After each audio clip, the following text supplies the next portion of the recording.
puerta. ¿Estás segura? No lo suficientemente. No pises en las líneas. Tengo que acomodarlo. Igual está recto. Está cómodo. Seguro está cómodo. Te voy a apagar la luz 9 veces. No está perfecto. Tiene que estar perfecto. Puto toque.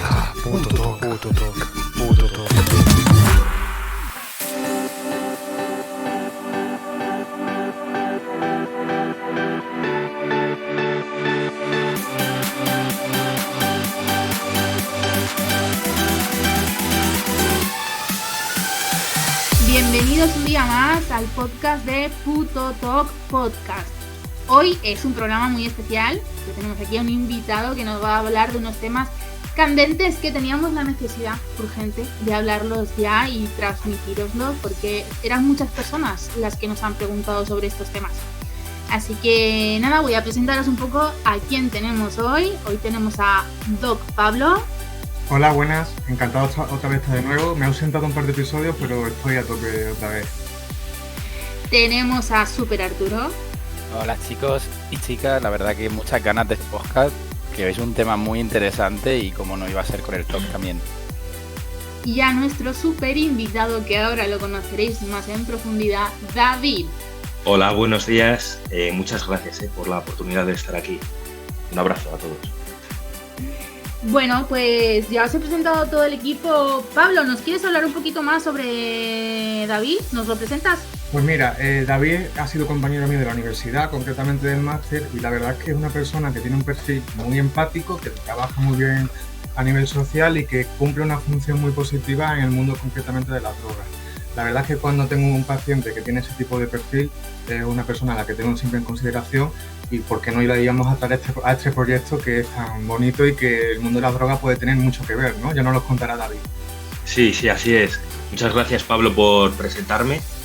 Me llamo David Lema y soy un psicólogo sanitario especializado en adicciones. A lo largo de mi trayectoria profesional sí que he tenido la oportunidad de variar por varios centros en la sanidad pública, porque al final eran asociaciones que los ayuntamientos de la Comunidad de Madrid en común facilitaban, ¿no?, para hacer terapias grupales. Entonces, bueno, he tenido esa oportunidad de trabajar en Alcohólicos Anónimos, de trabajar en la Asociación para la Prevención del Alcoholismo de Móstoles, de Madrid. Y bueno, y dada ese interés y esa oportunidad que se me suscitó en ese momento, vi que era un campo de las adicciones que me empezó a gustar. Entonces me especialicé en ello y bueno, he ido trabajando en varios gabinetes de psicología, donde me he encargado del departamento de adicciones. A día de hoy, estoy empezando un proyecto personal que se llama conocetuadicción.com, en el que, bueno, pues hago programas para psicoeducar sobre las adicciones y dar planes de tratamiento. Entonces, bueno, quería haceros un poquito esa breve presentación de mí, de mi trayectoria, y nada, espero que os pueda aportar mucho contenido de valor hoy y que le ayude a quien me oiga, vaya. Muchas gracias. Súper interesante todo lo que nos dices, David. Vamos, eres un máquina, tienes un pedazo de proyecto y un pedazo de recorrido y creo que hoy pinta un programa muy interesante. David, tengo una pregunta para ti. Sí. Esta pregunta nos la han hecho varias personas afectadas por TOC y nos llevan insistiendo bastante, ¿vale? Y es, ¿qué relación existe entre el TOC y las adicciones? Pero no solo adicciones a sustancias, sino todas, las comportamentales, todo tipo de adicciones. ¿Qué relación existe? Vale, a ver, relación con el TOC y con las adicciones. Al final, creo que es muy importante tener en cuenta que, bueno, hay unos rasgos de personalidad, ¿no?, que las personas tienen cuando padecen una adicción, que son fundamentalmente la impulsividad, la ausencia de control, ¿vale? Y por otro lado, el neuroticismo. ¿Qué se describiría como neuroticismo? Sería como la huida de las emociones negativas, ¿no? Entonces, eso es algo muy típico en las adicciones. ¿Qué pasa con el TOC? Vale, el TOC, si nos quedamos en la superficie, diríamos, bueno, una persona que tiene TOC realmente es lo contrario a un adicto, ¿no? Porque son personas que tienen un exceso de control, ¿no? Entonces, son dos problemas, dos trastornos que no siempre van de la mano. ¿Qué pasa? Que cuando una persona que padece de TOC tiene una ansiedad muy elevada, ¿no? A raíz de eso, ¿no? De no poder controlar esas compulsiones, ¿no? Y esas obsesiones, ¿no? Que es algo característico, ¿no? Del TOC. Por ejemplo, a ver, en el caso de la compulsión en la adicción, se hablaría del craving, ¿no? El craving en las adicciones es el deseo de consumo, ¿no? Entonces, eso se da en común con la persona que tiene el TOC, ¿no? Tengo que hacer algo porque esa conducta me va a generar bienestar. Si no lo hago, me pongo nervioso, ¿no? Entonces, ¿qué pasa? Que cuando una persona que tiene una adicción desarrollada, si no realiza esa conducta, experimenta malestar. Y eso se llama en adicciones el síndrome de abstinencia, ¿no? Que es distinto en función del tipo de droga que consumamos, ¿vale? Claro. Entonces, la persona que tiene TOC también, en cierta medida, si no ejerce la conducta o esa obsesión, tiene malestar. Entonces, eso tienen en común, ¿vale? Cuando, por ejemplo, una persona que tiene TOC, pues lo que hemos dicho, ¿no? ¿Cuándo puede desarrollar una adicción? Pues normalmente, a ver, yo lo que me he encontrado en mi práctica clínica, no he visto muchas personas muy jóvenes que tengan problemas de adicciones. O sea, lo que sí veo muchas veces es un perfil, un rango de edad de los 30 para arriba. ¿Por qué? Porque una adicción no se desarrolla de la noche a la mañana. Una adicción hay como varias fases, ¿no? Para que me entiendas. Hablamos de un uso, un abuso, una dependencia y una adicción. Un uso, vale. Por ejemplo, me echo un cigarrillo.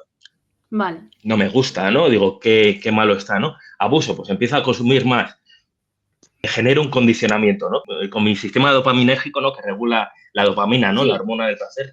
Empiezo a generar un condicionamiento y me genera placer. Dependencia, no consumo, pero claro, si no consumo me siento mal. Y ya vamos a la adicción, ¿no? Es como que consumo a pesar de tener consecuencias negativas en mi vida. Bueno, eso es un poco el recorrido, un poco de cómo una persona puede pasar de no tener una adicción a tenerla. Y luego habría que tener eso en cuenta, todos esos rasgos de vulnerabilidad, ¿no? Como se habla un poco de la impulsividad, la mala gestión emocional, entonces el neuroticismo, ¿no? Todo eso te predispone más a tener una adicción o no. Vale, entonces ahora para contestar a tu pregunta, es un poco complicado, ¿vale? Eso sería más de cara a las adicciones con sustancias, ¿no? Que creo que es un tema interesante el recalcar que, bueno, al final vivimos una sociedad donde el consumo está muy normalizado, ¿no? Entonces, el uso de las drogas, desde mi perspectiva, es un medio incorrecto de regulación emocional, ¿no? Hay como 3 bloques de drogas grandes, para que me entiendas. Están las depresoras, las estimulantes y las perturbadoras, ¿no? Entonces, cada una, en función de lo que consumamos, pues nos generarán un efecto u otro, ¿no? Entonces, por eso muchas veces, pues las personas, pues al final se enganchan, quieren probar, son jóvenes, quieren probar, ¿no? Bien. Entonces, eso de cara a las drogas con sustancia. Respecto a las drogas con sustancia, sí. Algo que yo, por ejemplo, yo experimento, ¿vale? No soy drogadicta, sí. Pero podría serlo. Pero la cosa es, yo, por ejemplo, cuando estoy muy estresada, claro, yo sé lo que es el alcohol y sé que me desconecta. Entonces me empieza a apetecer tomarme una cerveza, pero no una, un tanque o 2. Y yo, bueno, como soy una persona controladora y aparte educadora social, que tengo mucha conciencia sobre las adicciones, digo, oh, esto es un problemón, esto estoy necesitando la cerveza para poder regularme. Y yo misma me creo esa alarma. A veces me permito tomármela porque sí que es cierto que tengo mucha ansiedad y la utilizo, pero, ojo, no os estoy diciendo que lo hagáis, pero sí que me pongo un freno, en plan de, puedes hacer esto, pero no se puede repetir, no, esta conducta no puede ser tu salvavidas todos los días, porque si no se convertirá en una adicción, ¿vale? Es como que intento ser un poco flexible en esto y voy siempre con mucho ojo, pero sí, y ha habido momentos, incluso, creo que fue el año pasado, tenía tanta angustia, o sea, tanta ansiedad, que, claro, al hacerte mayor, has visto ya, has pasado por mucho, has visto muchas drogas, habrás probado cosas, y le decía yo a mi psiquiatra, yo voy a la psiquiatra de la Seguridad Social, que estoy muy contenta, que eso poca gente lo puede decir. Yo le decía a mi psiquiatra, Estefanía, es que tengo ganas de drogarme. Digo, es que me levanto muchos días en los que diría, guau, es que me apetecería comerme unas setas, es que me apetecería tomarme el desayuno, o sea, tenía la necesidad, perdón, que soy Manolo ahora, tenía la necesidad de evadirme, de salir, de dejar de sentir lo que me estaba pasando en ese momento y irme a otro planeta, a esa sensación de desconectar. Y claro, yo le decía a mi psiquiatra, no estoy preocupada porque me apetezca. O sea, no porque otra persona lo hace con un consumo puntual y ya está. A mí lo que me preocupaba era que me apeteciese porque necesitaba salir del mundo este, ¿no? Entonces yo era consciente de que si lo hacía probablemente iba a querer más, porque esa sensación para mí iba más allá que simplemente pasármelo bien. ¿Esto es lo que suele pasar a las demás personas con TOC? Sí, a ver, lo que has dicho de esa experiencia, ¿no?, que te pasaba con el alcohol, sí que está demostrado y se ve que las dos drogas que más se consumen en TOC son, por un lado, el alcohol y, por otro lado, también la marihuana o el cannabis, ¿no?, que se llama.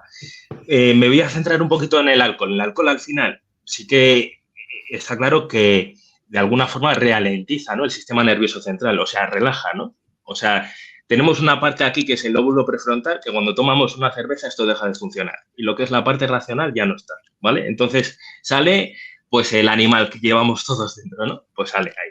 Entonces, claro, reduciría en parte tus pensamientos obsesivos y te desinhibe, ¿no? O sea, te pierdes el miedo, ¿no?, a realizar rituales. Entonces, en parte, a corto plazo sí que te podría ayudar el alcohol. ¿Pero qué pasa con eso a largo plazo? Pues que genera tolerancia, cada vez necesitas consumir más. Si no consumes, tienes el síndrome de abstinencia. A ver, el síndrome de abstinencia del alcohol es bastante jodido porque no sé si habéis oído hablar del delirium tremens.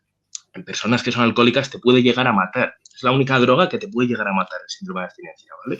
Qué fuerte. Y bueno, sí, lo sabía, pero me sigue pareciendo que, claro, es algo que tenemos, que es legal, que lo vendemos en supermercados y es la única droga porque por síndrome de abstinencia te puede matar, ¿no? Y lo seguimos y es legal. Y de las drogas más adictivas que existen realmente, en detrimento del tabaco también, pero las que son legales, curiosamente, son las que son más adictivas, ¿no? Y eso también es peligroso. Sí, eso es. Y bueno, continuando un poquito con drogas así que se relacionan con el TOC, yo lo que he visto también es que, bueno, el cannabis, la marihuana, ¿no?, estaría dentro del bloque de las drogas perturbadoras, ¿no? La marihuana, bueno, en sí tiene un montón de componentes, ¿no? Pero los dos más conocidos, que seguro que habéis oído hablar, es el CBD, el cannabidol, ¿vale? Y el THC, que es el tetracannabinol, ¿no? Entonces, el CBD es el más consumido, lo que yo he visto en el TOC. ¿Por qué? Porque tiene un efecto tranquilizante, ¿no? Y bueno, y al final, pues no... El THC sí que sería la parte que te produce el colocón, ¿no? Entonces, hay personas que sí que pueden usar el CBD para relajarse. ¿Cuál es el problema? Que en la búsqueda de un mayor efecto, pues es muy posible que del CBD se acaben pasando a la marihuana, ¿no? A consumir algo que les produzca más efecto. ¿Cuál es el problema, pues, a largo plazo? Pues tolerancia, como hemos visto, ¿no? Que si consumes, cada vez que aumentas el consumo, pues necesitas más para tener el mismo efecto en tu sistema dopaminérgico. Todo esto de las drogas siempre choca con el sistema de recompensas que tenemos, ¿no? Es un sistema dopaminérgico que todos tenemos, ¿no? Entonces, bueno, genera tolerancia y genera también abstinencia, ¿no? El síndrome de abstinencia muy característico con la marihuana es el insomnio, ¿no? Un efecto rebote, ¿no? Muchas personas dicen, bueno, si me fumo un porro, pues joder, me voy a dormir, ¿no? Va a ser un sueño reparador, pero no, realmente no, porque el cerebro sigue funcionando. Entonces, por eso al final cuando nos levantamos, pues la persona que consume pues se encuentra incluso más cansada, fatigada, ¿no? Otros problemas que vienen derivados de esto a largo plazo de un consumo de marihuana podría ser psicosis. Todo eso depende de los antecedentes familiares, ¿no?, que haya habido, ¿no? Entonces, psicosis y, bueno, ansiedad, depresión. La ansiedad y la depresión, las adicciones, es muy común que haya comorbilidad, ¿vale? David, no tiene mucho que ver, pero me surge la necesidad de preguntarte algo. Sí, tú, dime. Cuando yo tenía, pues no sé, 15 años, 16, ya soy tan vieja que se me olvida. Pero cuando venía de fumar porros, iba yo sola por la calle hacia mi casa, tenía la sensación de que alguien me perseguía. Claro. Y solo me pasaba cuando fumaba porros. Tenía la sensación de que alguien me perseguía. Yo miraba y no había nadie. Y decía, no hay nadie. Claro, pero seguía teniendo la sensación. Sí, paranoia, sí, es que es común. Puede suceder, puede suceder. Son una forma de delirio, Sí. al fin y al cabo. Puede ser tanto delirio persecutorio como delirios visuales o incluso efecto caleidoscopio, que sería la visión túnel o muchos colores que lo ves en la retina, y todo eso son delirios, o sea, no solamente es ver el duende, o sea, que todo eso va relacionado a una posibilidad de psicoticismo. Posibilidad, pero no realidad, o sea, puede no darse nunca, pero ten en cuenta que estás haciendo una sobresaturación del sistema nervioso y todo eso puede generar pues todo ese tipo de delirio. A mí personalmente el caleidoscópico me pasaba y lo de la paranoia pues es muy común, sobre todo cuando ya estás en el punto del amarillo. No sé si era en ese caso cuando te ocurría a ti. Entonces, yo estaba bien. El consumo y también el tipo de variedad, el THC, que tenga más THC, todo eso habría que desecharlo. Claro, sí. A mí me gustaría preguntaros si creéis que el THC aumenta los pensamientos obsesivos. Conozco varios casos de personas que se le despertó el TOC, por ejemplo, con un caso de una fobia de impulso a raíz de fumar marihuana. Entonces, bueno, plantear si puede ser un desencadenante o incluso si luego puede ser un agravante de esos pensamientos si se pasa del CBD al THC, como ha dicho David, porque se busca más efecto, si ahí pueden aumentar las rumiaciones. Sí, yo creo que sí, porque al final el THC es la parte psicoactiva, es lo que genera el colocón, ¿no? Y lo que genera, pues eso, la predisposición a poder sufrir ese brote psicótico, ¿no? Pero que muchas veces va a depender, lo que te digo, de los antecedentes familiares, ¿no? De la persona, ¿no? Hay drogas que sí que son más duras, por ejemplo, puede ser el ácido ¿no? El LSD, ¿no? Que eso sí que, o los tripis que se llaman, ¿no? Eso cuando la persona se lo toma, igual mete un salto que no vuelve igual en 3 meses. Yo tengo algún paciente que se ha metido uno de esos y igual hasta dentro de 4 meses o así, igual no puede ir a trabajar. Es que depende de cómo te dé. ¿Sabes lo que te quiero decir? Que son drogas peligrosas porque al final estamos hablando de drogas perturbadoras, alteran la conciencia, ¿vale? Y si partimos de la base que consumimos ese tipo de drogas sin tener el cerebro desarrollado, es que el daño neuronal puede ser irrecuperable. O sea, es que es serio, ¿vale? O sea, que no es... Sí. Y creo, David, que respecto a lo que está preguntando Arturo, no sé qué opinas tú, el riesgo es la cronificación del consumo, porque te impide aprender a tener una capacidad de la gestión del pensamiento. Es decir, consumo mucho, por lo tanto, no tengo control sobre lo que pienso ni cómo lo pienso. No sé qué opinas, David. Claro, el tema... A ver, yo lo que opino es que también la persona que consume a diario es que no piensa, actúa, consume. Es como cuando se trabaja con una persona que es adicta, muchas veces hay que intentar que ese consumo disminuya para que podamos trabajar la parte psicológica y social. Es porque están como en otro planeta muchas veces. ¿Sabes lo que te quiero decir? O sea, que es complicado. Están anestesiados. Y solo... Claro, y todos los pensamientos que son pensamientos además automáticos. Es en plan, muchas veces lo que se trabaja con la persona que tiene adicción es trabajo en conducta. En plan, pues trato de retrasar, de ganar tiempo. Por ejemplo, el que es alcohólico, por ejemplo, pues que nunca tenga dinero a mano, que tenga que ir al banco, que incluso las cuentas las tenga su pareja o tal, porque le va a tener que pedir permiso y ¿sabes? O sea, es el control del dinero. El dinero siempre es el mayor disparador para consumir. Entonces, siempre es ganar tiempo. O sea, una persona que consume a diario no piensa. Tenemos que ganar tiempo con ella. No es tanto así. Todo depende. Si es un consumo crónico, lo que os quiero transmitir un poco. ¿Vale? Claro, ahí hablamos un poco de la impulsividad, del no poder controlar. Y claro, en el TOC, pues a pesar que muchas personas piensen que somos súper racionales y muy controladores, a la vez que somos controladores, como tú bien has dicho antes, también hay una parte que cuando estamos muy ansiosos es muy impulsiva, ¿no? Que es la parte compulsiva. Entonces, yo creo que somos un público con ese riesgo, ¿no? De que cuando estamos en un pico alto de ansiedad, que suele ser bastante frecuente, cometer acciones compulsivas que ya no sean solo con sustancias, sino, por ejemplo, empiezo a tener relaciones sexuales y aprendo que en ese momento estoy bien y empiezo a tener relaciones sexuales compulsivas, o sea, como a utilizarlas para poder evadirme en ese momento del malestar. empiezo a salir de fiesta para poder evadirme del malestar, empiezo a comprar simplemente por porque esto yo lo he hablado sobre todo con muchas chicas que compran, pero no compran porque luego les da igual. O sea, compran porque les genera satisfacción haber generado esa compra, ese momento, esas horas, y luego ellas son conscientes de que no les hace falta, pero necesitan comprar más y más y más porque les alivia. Es lo único que tienen controlado. O, por ejemplo, estas mismas chicas coincidían en que, aparte de adicciones a las compras, tenían problemas de bulimia y anorexia nerviosa. Y contaban, es que es lo único que puedo controlar. Como es lo único que puedo controlar en mi vida, pues intento controlarlo. Y entonces, también, o sea, era un control, ¿no?, de evitar comer, pero también era compulsivo porque a veces le daban atracones, todas sus acciones eran muy marcadas y muy fuertes, ¿no? A lo mejor pues tengo que salir a correr, corro un montón, luego me como el kiwi, luego todo iba muy, muy, muy al tope. Entonces, no sé, quería plantearte eso también. Sí, Sandra, te puedo contestar a eso.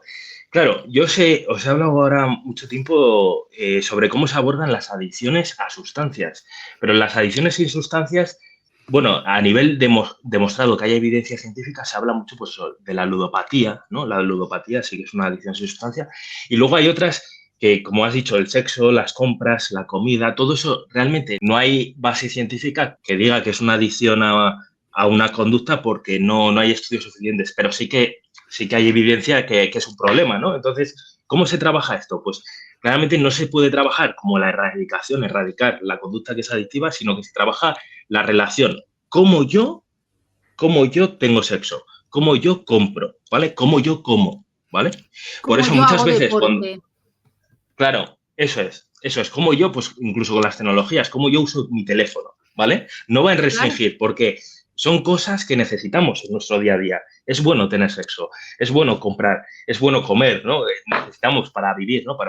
Entonces, claro, de hecho, bueno, esto que dices de las dietas, todo el tema de las dietas restrictivas, todo eso produce muchas veces incluso el efecto contrario, ¿no? El efecto de querer comer más, ¿no? Como, joder, mira, ya la he cagado, pues ya me he comido un donut, pues ya me como. Entonces, eso pasa porque suelen ser alimentos muy concretos, normalmente son alimentos grasos que están prohibidos. Entonces, cuando la persona se encuentra más vulnerable o lo que sea y come, pues le entra una ansiedad y una culpa que dice, bueno, pues ya que la he fastidiado, pues ya voy a arrasar y me arraso con la nevera. Entonces, eso se produce porque la persona en su día a día no se permite de vez en cuando, oye, me apetece un poquito de chocolate, es normal, pues me permito esta chocolatina. Si eso lo hiciéramos así, poquito a poco, no se darían esos atracones. O sea, eso es trabajar, así es como se pueden trabajar las adicciones y sustancias. Pero te digo, repito, la adicción a la comida no es una adicción como tal. Hablaríamos más de un trastorno de la conducta alimentaria.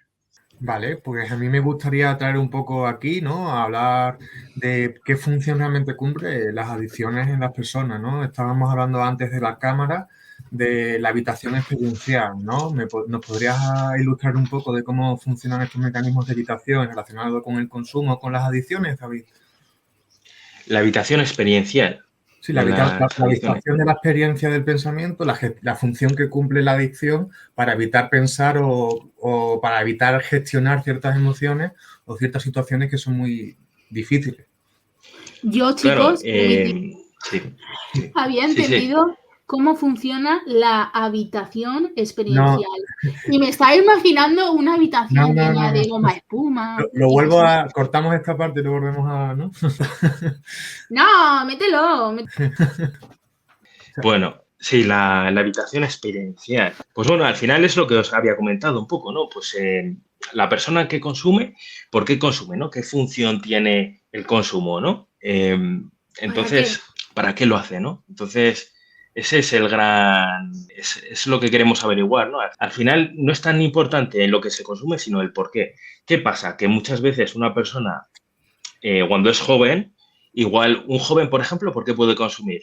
Pues para pertenecer al grupo, para no tener ansiedad, pues a la hora de pertenecer al grupo, ¿no? O sea, todo puede ir un poco en torno a eso, ¿no? Os voy a poner casos, ¿vale? Vale. Casos así un poco, pues igual a pacientes que he tenido yo, pues ha habido algún caso pues que igual consumían porque igual les habían detectado alguno un cáncer y la forma de afrontar ese cáncer, algo tan duro, ¿no? De decir, joder, pues igual me tengo que exponer a un tratamiento y lo voy a superar, ¿no? Entonces, cogen patrones que tenían anteriormente, que sería, por ejemplo, en este caso el alcohol, se vuelve a repetir, ¿no? Y bueno, y me lo tomo, me relajo, digo un poquito en la nube y esa función cumple en mí, ¿no? Pasar el mal trago, ¿no? Del cáncer que tengo ahora, ¿no?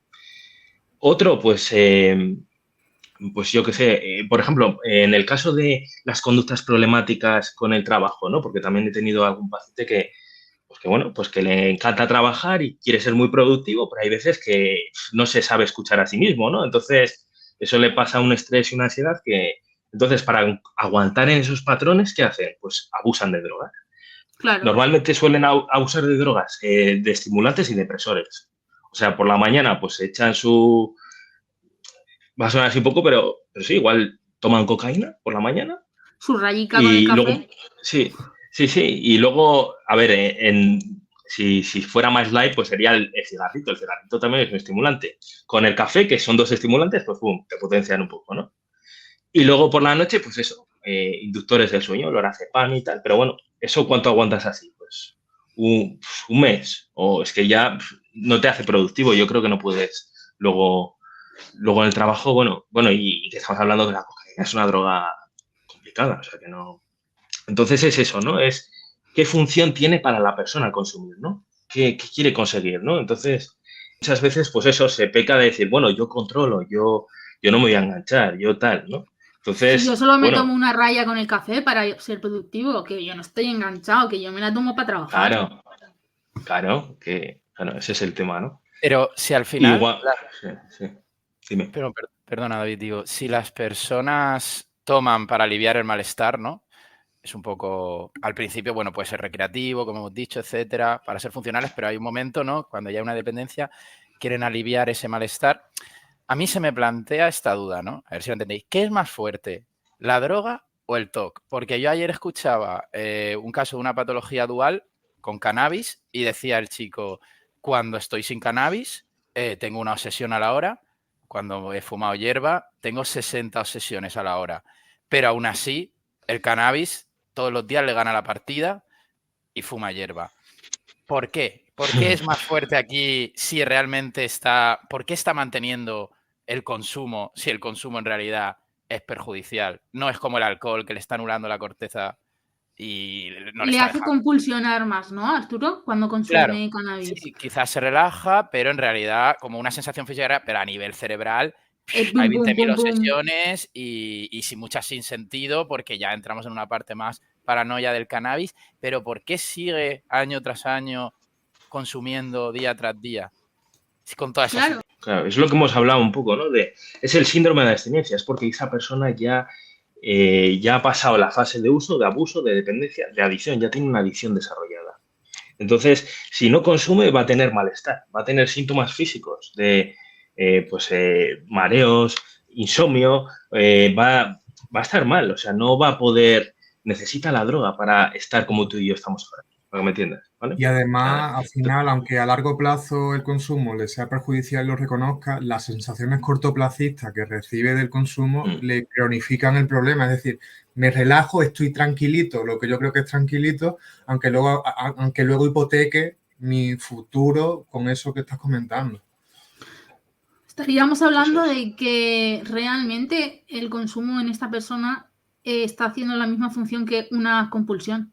O sea, que cuando estamos entrenando, que sabemos que nos hace mal y la hacemos, sabemos que a corto plazo nos alivia, pero a largo plazo nos está hipotecando. Sí, tienes toda la razón. Decía algo así como que la primera media hora bien, ¿no? Claro. Fumaba, me sentía... Y luego ya, evidentemente, me vienen todos los pensamientos, pero cuando me baja el high, ¿no? Vuelvo a querer otra vez estar arriba durante esa media hora, aunque luego esté 2 horas rayado, ¿no? Mal. Curioso, sí. Por lo menos estoy un rato tranquilo, que es realmente lo que suelen decir en sesión. Al menos esta media hora la estoy bien, pero el resto lo paso fatal. Claro. Es una pena. Me da la sensación, ¿no?, de que el TOC es tan pesado que es que la gente no se aguanta con sus pensamientos y como no se aguanta con su cabeza, tiene que realmente ahí buscar algo, ¿no? Y me parece muy duro, ¿no? O sea, que tú no puedas estar contigo mismo, tranquilo, y tengas que llegar a esto. Creo que entonces podemos decir que las personas con TOC tienen muchas más posibilidades de consumir que personas que no padecen el trastorno. Para Sí, evitar. personas que... Para evitar, sí, para claro. evitar. Sí, personas que tienen un TOC ya crónico, desarrollado, que hay un malestar elevado, ¿no? De que hay mucho sufrimiento y tal, pues sí que las puede hacer más vulnerables. Sí. Yo realmente me siento más vulnerable al consumo de drogas que otra persona. De hecho, si me comparo con mi entorno, yo no he consumido las de los adolescentes, ¿vale? Nada más. Pero si yo me comparo con gente de mi edad que han consumido mucho más, incluso hacen consumos, y yo no lo hago porque sé, es que lo sé a ciencia cierta que lo necesitaría, porque me gustaría, me aliviaría y más porque no me puedo controlar. Caería en una compulsión. Entonces, esto yo creo que todas las personas con TOC lo sabemos, porque, como ha dicho Arturo, es súper pesado tenerlo y hay una parte como contradictoria en nosotros, ¿no? Que sabemos que no lo tenemos que utilizar porque perderíamos el control y somos controladores y eso nos está protegiendo, pero por otra parte, cuando lo consumimos es un gran alivio. Bueno, para terminar, ¿nos darías algunos consejos, algunos tips, algo que quieras enfatizarnos? Bueno, pues algunos consejos. Voy a repetir un poco, no sé si os había quedado antes claro. Tengo un proyecto personal que es www.conocetuadicción.com. ¿Y por qué quiero recalcar esto? Porque al final, mira, yo lo que he ido viendo en ámbitos públicos, privados, veo que se peca mucho en las adicciones de etiquetar la adicción como una enfermedad, que en parte sí que puede ser una enfermedad, se puede llegar a cronificar, ¿vale? Uh-huh. Pero claro, hay muchas personas que empiezan a consumir y que no tienen desarrollada esa adicción. Entonces, quiero decir que es muy importante, creo, prevenir, psicoeducar, ¿no?, sobre qué son esto de las drogas y normalizar en plan de decir, bueno, pues vivimos una sociedad consumista. ¿Es por eso que tenemos que consumir? No, pero tenemos que saber, ¿no? Si consumimos, evitar consumir. Lo mejor sería que no consumiéramos, ¿no? Porque es malo y tal, dañino. Pero psicoeducar y decir, bueno, que sepas que te estás labrando un futuro cada vez que gestionas tus emociones mediante las drogas, que a corto plazo igual puede ser genial para ti, pero a largo plazo estás generando una adicción que igual es irrecuperable y que tienes que estar luego toda tu vida con mucho cuidado de no, ¿sabes?, de no permitirte igual ni una cerveza a veces, ¿no? Igual, bueno, lo que quiero decir es que desde Conoce tu Adicción yo quiero transmitir un poco a la gente el decir, la capacidad de elección. Si eliges consumir, ¿qué pasa? ¿Por qué consumes? ¿Y qué ocasiona eso en tu cerebro, ¿no? ¿Qué está sucediendo, ¿no?, con eso? Entonces, de esa forma se le da el poder a la persona para elegir, ¿no? Y así yo creo que si tú eliges y eliges mal, estás yendo en contra de tus valores personales, te estás alejando de la persona que quieres ser. Entonces, eso es mucho más fuerte para cambiar y mejorar en tu vida que te digan que eres un drogadicto o un alcohólico. Entonces, me etiquetas ahí, bueno, pues ya no cambio. Ya me quedo ahí, ya lo soy. Entonces, por eso, ¿no? Mis consejos es, pues, que, oye, que si lo mejor evitar consumir, evitar ahí, se pueden hacer formas de ocio muchísimo más sanas, saludables y tal. Y en el caso de que consumamos o que consuma la juventud normalmente, ¿no? Porque suele ser a partir, como he dicho antes, de los 30 años cuando ya empiezan a darse los problemas, ¿no? Ahora es todo jijaja, juju, ¿no?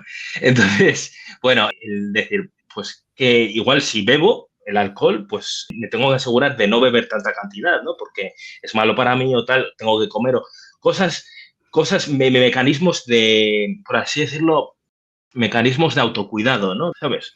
Yo aquí como educadora social y una apasionada de trabajar con jóvenes y adolescentes, me encanta.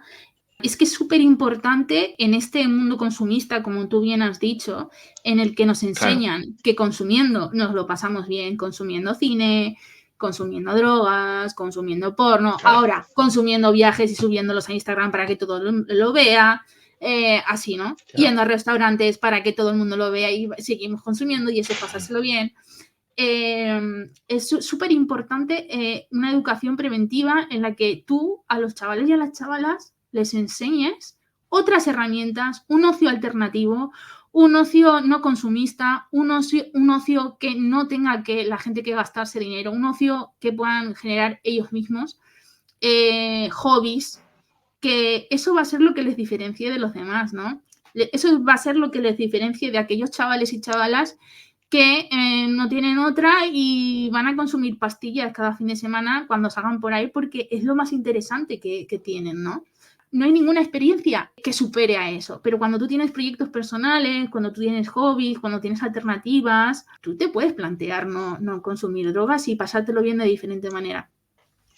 Sí, coincido totalmente, Sandra, con lo que dices. El problema es que muchas veces cuando la persona llega a consulta ya tiene un problema con la droga. Entonces, yo te estoy hablando un poco de la forma en la que yo trabajo. Uh-huh. No intento etiquetar, sino intento psicoeducar, que ellos entiendan, ¿no? Qué pasa en la cabeza, en su cabeza, y que tiene capacidad de elección para lo bueno y lo malo. Y lo pinto así, o sea, voy directo, ¿vale? O sea, ¿te quieres destruir? Pues bueno, ese es el camino. Y eso es lo que choca y empatiza con ellos y cambian, ¿no? O así. Es un poco lo que veo yo y lo que quiero transmitir. Igual es un poco, no sé, complejo, no sé, si se me entiende. ¿Se me entiende un poquito? Yo lo entiendo bien. O sea, es donde hacerle clic, donde ponerle la responsabilidad a la persona, desde no etiquetarla, simplemente estar fijándose en las acciones y no acomodarle en el papel de enfermo, ni cronificarle. Eso es.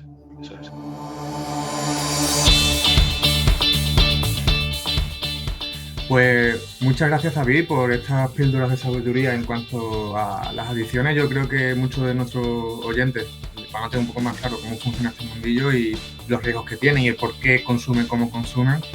Y esperamos contar contigo en más episodios, ¿no? Sí, oye, pues muchísimas gracias por esta oportunidad y estoy a vuestra disposición, ¿vale? Un abrazo.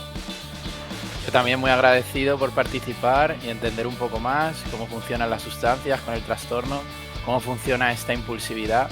Seguro que nos ayuda a todos los oyentes. Bueno, muchas gracias a todos vosotros. Ha sido un episodio súper interesante. Seguro que a todos nuestros oyentes les va a encantar. Y gracias por estar aquí y hacer esto posible. Adiós.